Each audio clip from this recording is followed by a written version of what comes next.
চ্যানেলটি সাবস্ক্রাইব করে রাখুন। ডক্টর থেকে অনির্বাণ যখন রায়ের প্রেগনেন্ট হওয়ার খবরটি জানতে পারে, অনির্বাণের মাথায় তো আকাশ ভেঙে পড়ে। সে কোনোভাবে মিলাতে পারে না রায় কিভাবে প্রেগনেন্ট হলো। রায়ের সাথে এখনো তো তার কোনো ঘনিষ্ঠ মুহূর্ত তৈরি হয়নি। তাহলে কি রায় অন্য কারো সাথে? ছি ছি, আমি এসব কি ভাবছি? এগুলো ভাবতে ভাবতেই অনির্বাণ বেশ অস্থির হয়ে পড়ে। আবার এটাও ভাবতে থাকে, যদি রায় প্রেগনেন্ট না হয় তাহলে এই দীর্ঘদিন ধরে তার এত শারীরিক সিমটম কেন দেখা দিচ্ছে। আর প্রেগনেন্সি টেস্টেও তো রেজাল্ট পজিটিভ এসেছে।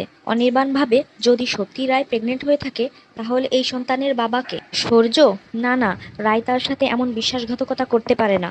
কি করব, কিভাবে সত্যটা জানতে পারবো? রায়ের সামনে গিয়ে দাঁড়াতেও ইচ্ছে করছে না। রায় যদি সত্যি প্রেগনেন্ট হয়ে থাকে তাহলে আমি রায়কে কোনোভাবেই ক্ষমা করব না। আমি খোঁজ করেই ছাড়বো এই সন্তানের বাবাকে। প্রিয় দর্শক, আপনাদের কি মনে হয় সত্যি রায়ের সন্তানের বাবাকে?